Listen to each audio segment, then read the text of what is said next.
छत्तीसगढ़ में सियासी सौदेबाजी पर हंगामा। खुलासे के बाद एक्शन में कांग्रेस। अजीत और अमित जोगी को नोटिस। रमन सिंह से मांगा इस्तीफा। बीजेपी ने झाड़ा पल्ला। कार फॉर्मूले पर दिल्ली हाई कोर्ट का सवाल। महिलाओं और दोपहिया वाहनों को छूट पर मांगा जवाब। स्कूल बसों को जबरन शामिल करने पर लगाई रोक। कल फुल ड्रेस रिहर्सल। डीडीसीए विवाद में आपके जेटली से 5 सवाल। केस बंद करने के लिए पुलिस कमिश्नर को क्यों लिखी चिट्ठी। केजरीवाल के खिलाफ मानहानि का केस करेगा डीडीसीए।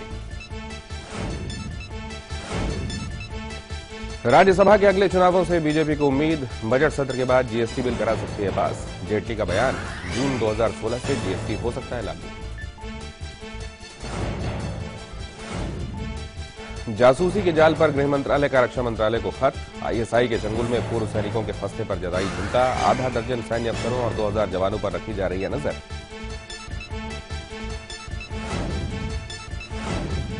बिहार में वारदात पर नहीं लग रही लगाम। 3 इंजीनियरों की हत्या के बाद अब पटना से इंजीनियरिंग के छात्र का अपहरण। एसएमएस भेजकर मांगी 5 लाख की फिरौती।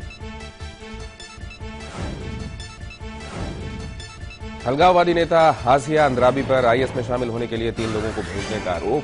नागपुर एयरपोर्ट से पकड़े गए थे आरोपी। तीनों सिमी के पूर्व आतंकी के रिश्तेदार। और यूपी में बेसिक शिक्षा विभाग का तुगलकी फरमान। छात्राएं नहीं खेल सकती क्रिकेट, हॉकी और फुटबॉल। लाइव इंडिया पर खबर दिखाए जाने के बाद सरकार ने दिए जांच के आदेश।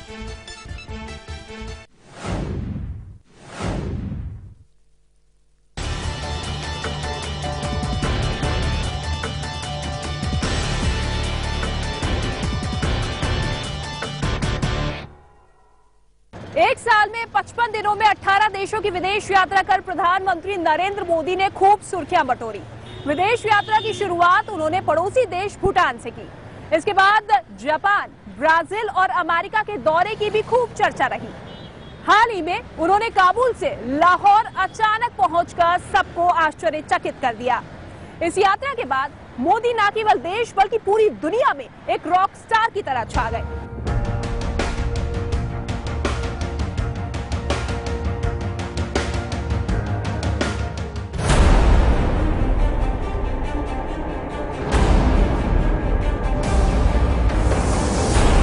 पीएम मोदी ने साल का अंत आते आते 25 दिसंबर को ऐसा बाउंसर मारा कि दुनिया भर के लोग अवाक रह गए। मोदी अचानक पहुंच गए पाकिस्तान के लाहौर पीएम नवाज शरीफ के घर न्योता करने। किसी ने सपने में भी नहीं सोचा होगा कि 2 दुश्मन देश के प्रधानमंत्रियों के बीच महज फोन पर औपचारिक जन्मदिन की बधाई का संदेश देने का सिला ये होगा कि सारे प्रोटोकॉल को ताक पर रख के मोदी लाहौर पहुंच जाएंगे उनकी नातिन की शादी में शरीक होने। अपनी 2 दिन की रूस और अफगानिस्तान की यात्रा पर गए मोदी ने काबुल से नवाज शरीफ को जन्मदिन की बधाई देने के लिए फोन क्या लगाया। नवाज शरीफ ने हल्के फुल्के अंदाज में ही लाहौर आकर अपनी नातिन को आशीर्वाद देने का न्योता दे दिया। और फिर क्या था, मोदी ने हामी भर दी और देखते ही देखते 3 घंटे में मोदी पहुंच गए लाहौर।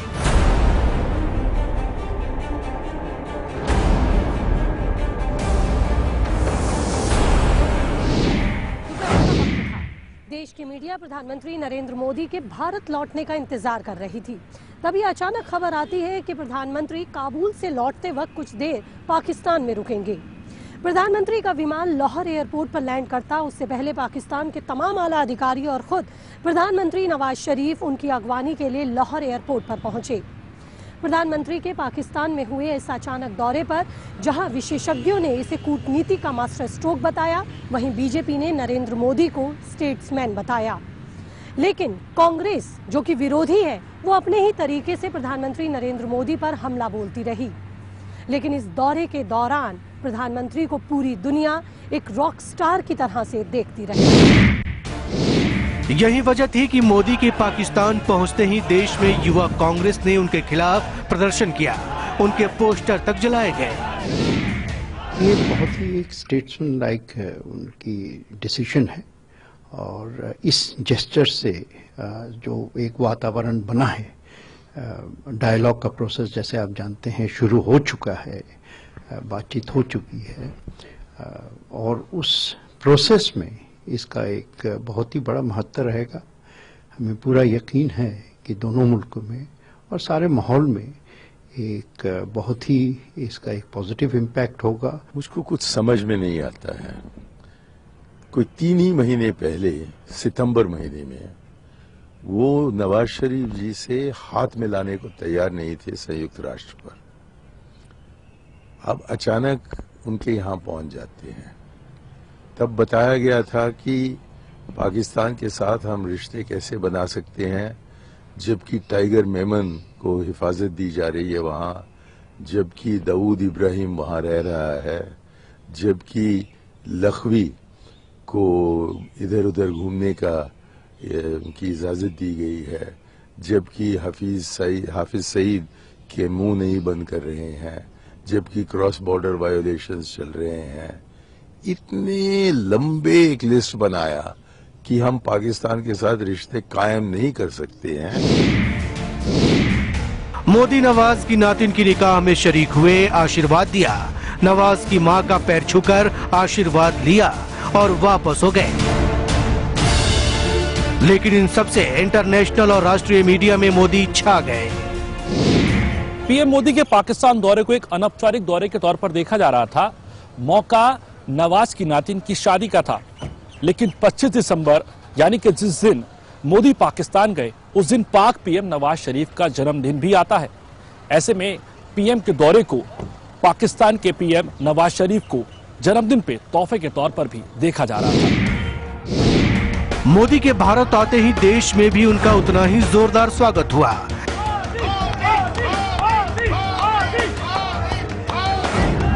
कई कैमरों और कई 100 लोगों की भीड़ से घिरे प्रधानमंत्री ने रॉक स्टार की तरह हाथ हिलाकर लोगों का अभिवादन स्वीकार किया।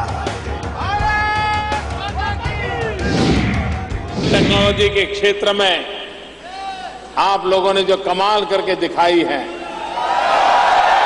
वो ना होता तो आज भी दुनिया शायद हमें साफ सपेरों वालों का ही देश मानती। मैं कुछ वर्ष पहले ताइवान गया था। तब तो मैं मुख्यमंत्री नहीं था, प्रधानमंत्री नहीं था, तो एक इंटरप्रेटर मेरे साथ था। कुछ दिन साथ रहने के बाद परिचय हो गया, तो एक दिन मुझे पूछता है कि आपको अगर बुरा न लगे तो मैं आपको एक सवाल पूछना चाहता हूं। मैंने कहा मुझे बुरा नहीं लगेगा, आप पूछिए क्या पूछना चाहते हैं। नहीं, बोले आपको बुरा नहीं लगेगा ना। मैंने कहा नहीं लगेगा, पूछिए। फिर भी वो झिझक रहा था। फिर मुझे कह रहा था कि मैंने सुना है कि भारत में तो काला जादू होता है, ब्लैक मैजिक होता है, साफ सपेरे का देश है, लोग सांप को ही खेल करते रहते हैं, यही है क्या? मैंने कहा नहीं, अब हमारे देश का बहुत डिवेल्यूशन होगा। मैंने कहा हमारे पूर्वज तो सांप के साथ खेलते थे, लेकिन हम माउस के साथ खेलते हैं। हिंदुस्तान दुनिया का सबसे नौजवान देश है।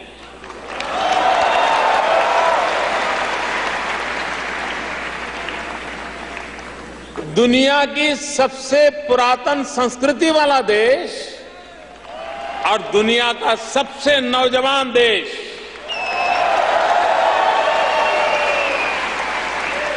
एक ऐसा अद्भुत मिलन है, एक ऐसा अद्भुत संयोग पैदा हुआ है। आज भारत में 65% पॉपुलेशन 35 एज ग्रुप से नीचे है। 35 से कम आयु के 65% जिस देश के पास नौजवान हो, जिसके पास ऐसी सामर्थ्यवान भुजाएं हो, जिसकी उंगलियों में कंप्यूटर के माध्यम से दुनिया से जुड़ने की ताकत पड़ी हो,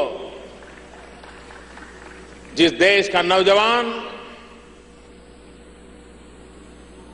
अपने सामर्थ्य से अपना भविष्य बनाने के लिए कृतसंकल्प हो, उस देश को पीछे मुड़ करके देखने की आवश्यकता नहीं।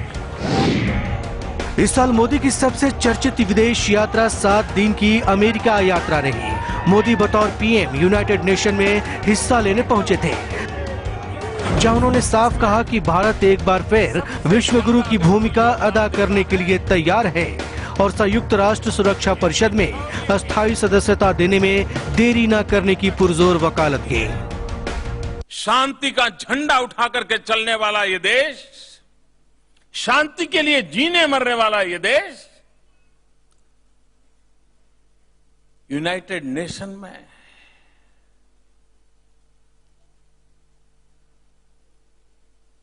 सिक्योरिटी काउंसिल में सीट पाने के लिए तरस रहा है।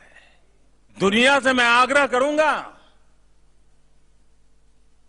कि आज जब विश्व प्रथम विश्व युद्ध की शताब्दी में गुजर रहा है, तब ये अवसर है शांति दूतों के सम्मान का। संयुक्त राष्ट्र में हिस्सेदारी से अलग लगे हाथ मोदी पहुंच गए अमेरिका में मिनी इंडिया के नाम से मशहूर और अमेरिका के टेक्नोलॉजी हब सिलिकॉन वैली में। इसी साल नवंबर में मोदी ने मच अवेटेड ब्रिटेन का दौरा किया। ब्रिटेन की महारानी एलिजाबेथ और शाही परिवार के साथ भोजन किया। साथ ही ब्रिटेन के पीएम डेविड कैमरून से बातचीत की और वेम्बले स्टेडियम में हजारों की संख्या में भारतीय मूल के लोगों को संबोधित किया। Ever a gathering under one roof that could claim to be shaping the world. It is this.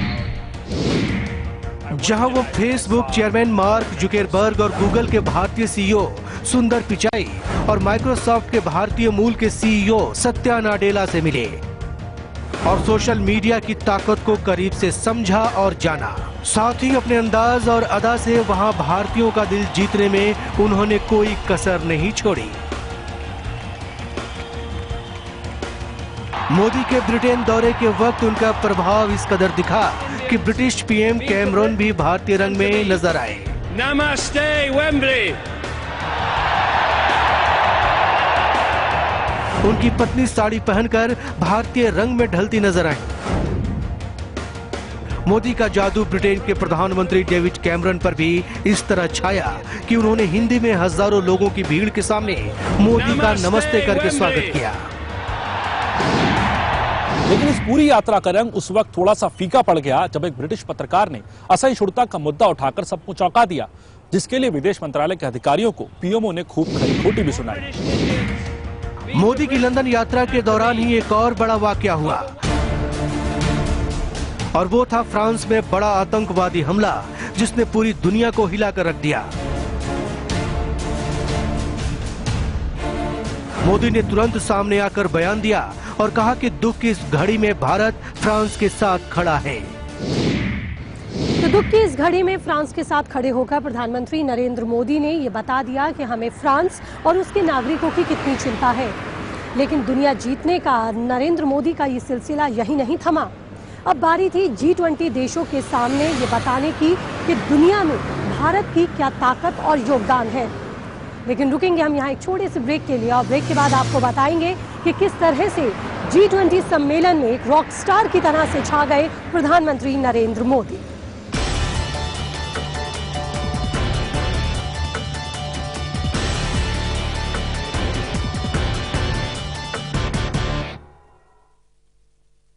नशा मुक्ति मुहिम का मजाक,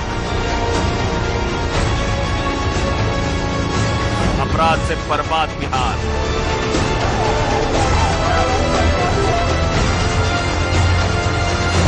जवाब दो सरकार, आज रात 8:30 पर। आपका साधारण टैंक दे लगातार प्रॉब्लम, तो प्लम्बर के साथ ऐसा करीबी रिश्ता जुड़ेगा ही। ले आइए सिंटेक्स का triple layered water storage solution. Sintex, we make sense. Delhi में नहीं घुटेगा दम, मिलकर लड़ेंगे हम। नंबर फॉर्मूले पर लाइव इंडिया की पहल। आप भी मुहिम में हो शामिल। हमें अपनी गाड़ी के साथ भेजिए सेल्फी, हम आपकी फोटो लाइव इंडिया पर दिखाएंगे। हमारा ईमेल आईडी है editorliveindia@liveindia.tv।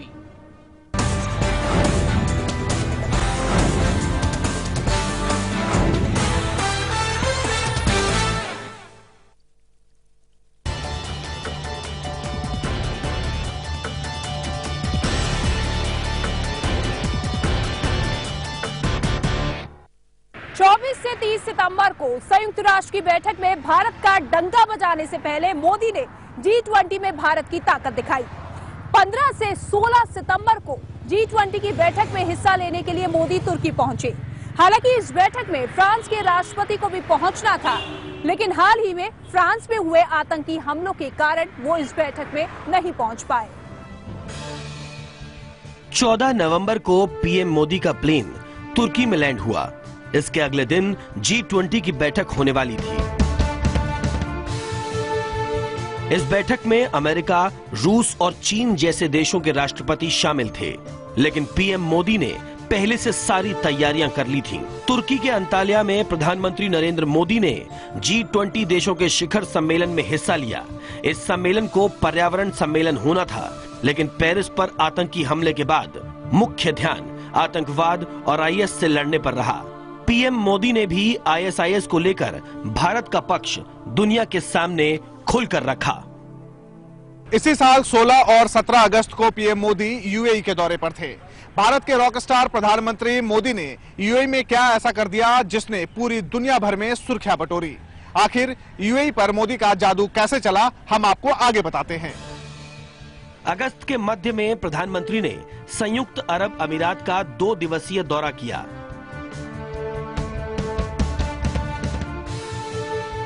यात्रा के पहले दिन वो शेख जायद मस्जिद गए। ये दुनिया की तीसरी सबसे बड़ी मस्जिद है। माना जाता है कि मोदी ने जीवन में पहली बार किसी मस्जिद में कदम रखा। मोदी ने यहां कई लोगों के साथ अपनी सेल्फी भी ली।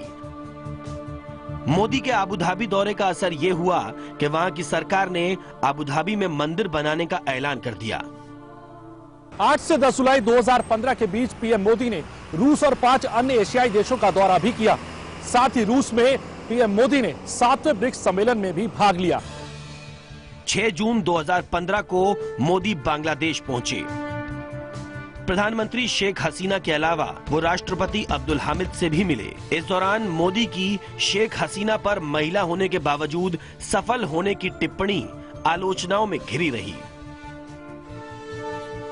18 और 19 मई को प्रधानमंत्री मंगोलिया और फिर दक्षिण कोरिया गए। अपने इस दौरे के दौरान प्रधानमंत्री ने दक्षिण कोरिया के साथ 7 समझौतों पर हस्ताक्षर किए। मई में मोदी ने 3 देशों का एक और दौरा किया। चीन के टेराकोटा वैक्स म्यूजियम में चश्मा लगाए पुतलों के बीच खड़े मोदी की तस्वीरों ने सबका ध्यान खींचा। मोदी ने अपना दौरा राष्ट्रपति शी जिनपिंग के शहर शियान से शुरू किया। मोदी का प्रभाव दौरा करने वाले देश के राष्ट्राध्यक्षों पर साफ साफ दिखाई पड़ता है। अप्रैल में मोदी 3 देशों की यात्रा पर निकले। सबसे पहले फ्रांस में उन्होंने रफाल लड़ाकू विमानों का सौदा तय किया। फ्रांस के राष्ट्रपति होलांडे के साथ पेरिस की सीन नदी में नौका विहार और नाव पर चर्चा का मौका भी नहीं छोड़ा।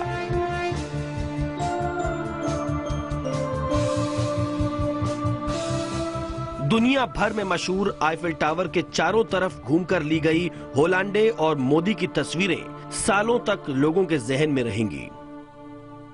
पिछले दिसंबर और जनवरी का समय मोदी का घर पर ही बीता। साल 2015 में सेशेल्स और मॉरिशस होते हुए मोदी श्रीलंका पहुंचे। 1987 में राजीव गांधी के बाद श्रीलंका पहुंचने वाले मोदी पहले प्रधानमंत्री रहे। मार्च के अंत में सिंगापुर पहुंचे।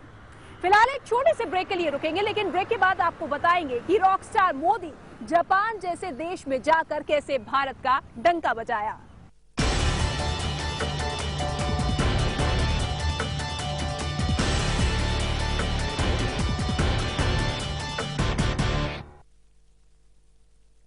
नशा मुक्ति मुहिम का मजाक,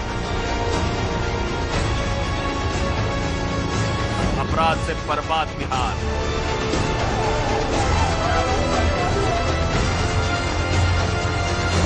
जवाब दो सरकार, आज रात 8:30 पर। क्या है फ्री बेसिक्स? इंटरनेट का अधिकार या फेसबुक की साजिश? Free basics versus net neutrality. Free basics का सच, आज रात 9:30 पर। आपका साधारण टैंक में लगातार प्रॉब्लम? तो प्लम्बर के साथ ऐसा करीबी रिश्ता जुड़ेगा ही। ले आइए सिंटेक्स का triple layered water storage solution. Sintex, we make sense. Kartik herbal clinic 375 Mukherjee Nagar में nutritional detection worth ₹20,000 in 2000। Hi, my name is doctor Kartik Chadda and I am your supplement expert. हम न्यूट्रिशनल डेफिशिएंसी का पता लगा के हर्बल सप्लीमेंट द्वारा फिटनेस को मेंटेन करते हैं व किसी भी बीमारी को जल्द से जल्द ठीक करने में मदद करते हैं।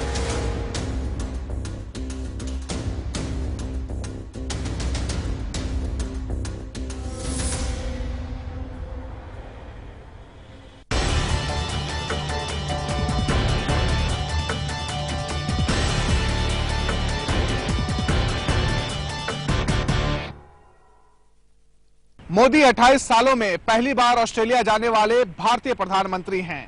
यहां उन्होंने G20 शिखर सम्मेलन में शिरकत की और सिडनी के क्रिकेट ग्राउंड भी गए। लेकिन इससे पहले जापान के साथ उन्होंने एक ऐसी डील की जिससे उनके संसदीय क्षेत्र काशी के लोग काफी खुश थे।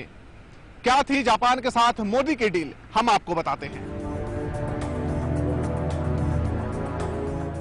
अगस्त के अंत में मोदी ने जापान का दौरा किया। राजधानी टोक्यो के अलावा वो क्योटो भी गए और 2 बुद्ध मंदिरों के दर्शन करने भी पहुंचे। वहां मोदी ने जापान से काशी को क्योटो की तर्ज पर विकसित करने की डील की। दोनों देशों के बीच समझौता हुआ और इसके बाद जापान से एक टीम काशी का दौरा करने के लिए भी पहुंचे।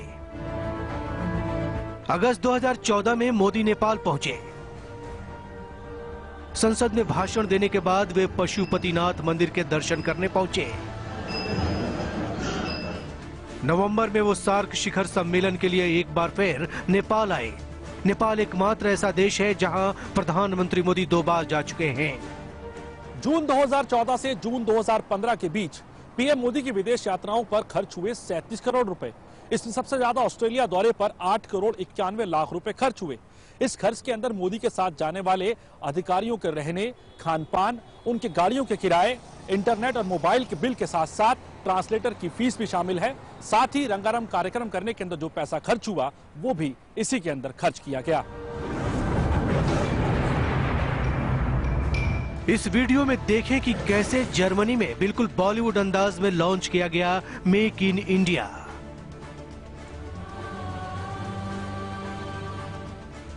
विदेश यात्राओं को लेकर मोदी की तुलना पूर्व प्रधानमंत्री मनमोहन सिंह से भी की जा सकती है।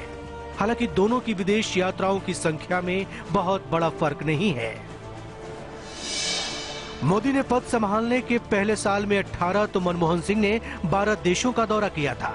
मोदी ने साल भर में 55 तो मनमोहन सिंह ने 47 दिन विदेश में बिताए थे।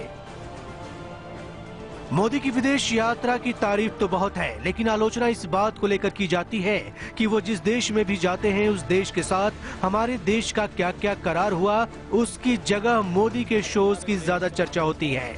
एक बड़ा फर्क विदेशों में भारतीय प्रधानमंत्रियों को मिली जगह को लेकर भी है।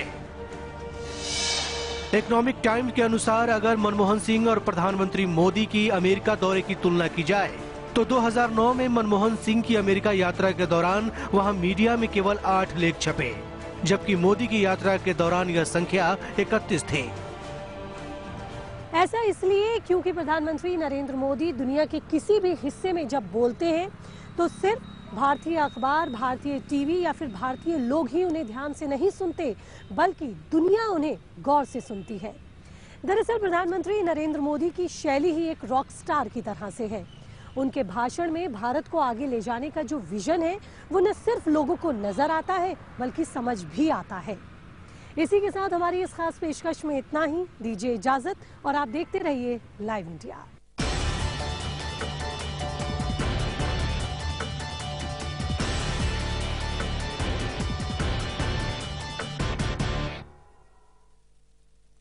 नशा मुक्ति मुहिम का मजाक, अपराध से बर्बाद बिहार।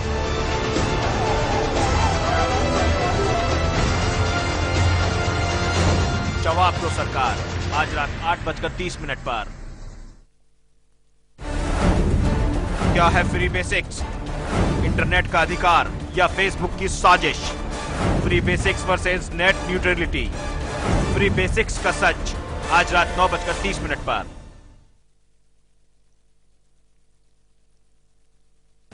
दिल्ली में नहीं घुटेगा दम, मिलकर लड़ेंगे हम।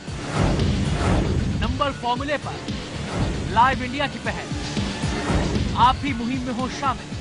हमें अपनी गाड़ी के साथ भेजिए सेल्फी, हम आपकी फोटो लाइव इंडिया पर दिखाएंगे। हमारा ईमेल आईडी है editorliveindia@liveindia.tv।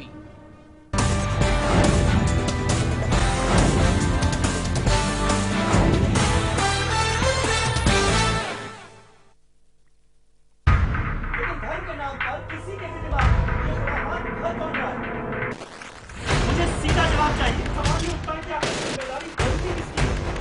झगड़ा कराना हमारा मकसद बिल्कुल नहीं है। मेरे सवाल का जवाब क्यों नहीं दे रहे? जिम्मेदारी तो आपकी सरकार की भी है ना, इसका जवाब आपको ही देना पड़ेगा।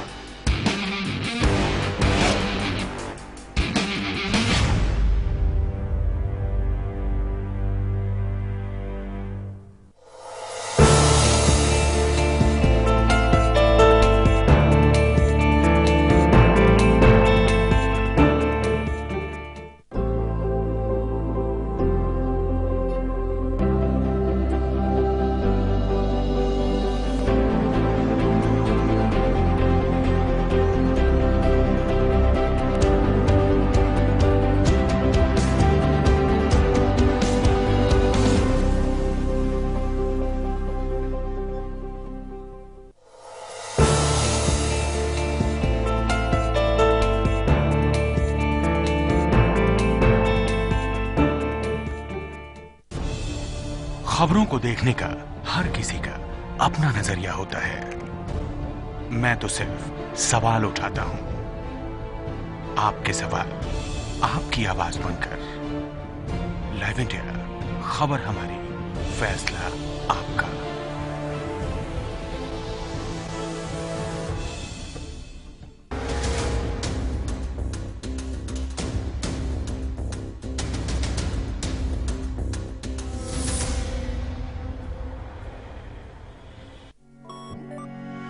अब आप न्यूज के रहेंगे और भी ज्यादा करीब लाइव इंडिया ऐप के साथ। सिर्फ एक टच और आप हो जाएंगे न्यूज अपडेट, कभी भी कहीं भी।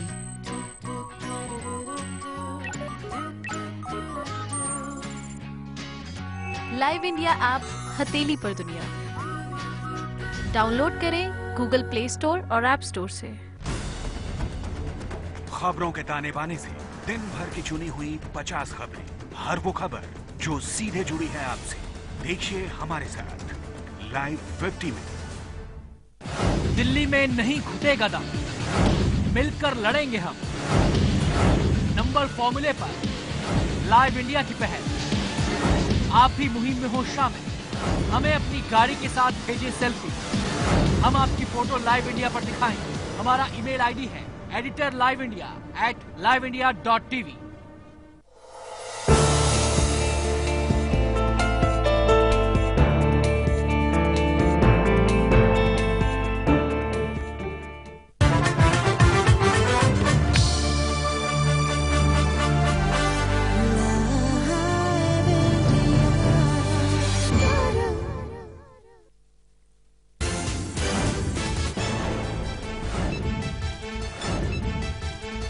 छत्तीसगढ़ में सियासी सौदेबाजी पर हंगामा, खुलासे के बाद एक्शन में कांग्रेस। अजीत और अमित जोगी को नोटिस, रमन सिंह से मांगा इस्तीफा, बीजेपी ने झाड़ा पल्ला। कार फॉर्मूले पर दिल्ली हाईकोर्ट का सवाल, महिलाओं और दोपहिया वाहनों को छूट पर मांगा जवाब। स्कूल बसों को जबरन शामिल करने पर लगाई रोक, कल फुल ड्रेस रिहर्सल। दानिश अफसरों का केजरीवाल सरकार के खिलाफ मोर्चा, अपने 2 साथी अफसरों के निलंबन रद्द करने की रखी मांग, कल सामूहिक छुट्टी पर जाने का किया ऐलान। डीडीसीए विवाद में कीर्ति और केजरीवाल के खिलाफ मानहानि का केस करेगा डीडीसीए, आपके जेटली से 5 सवाल, केस बंद करने के लिए पुलिस कमिश्नर को क्यों लिखी चिट्ठी। राज्यसभा के अगले चुनावों से बीजेपी को उम्मीद, बजट सत्र के बाद जीएसटी बिल करा सकती है पास। जेटली का बयान, जून 2016 से जीएसटी हो सकता है लागू।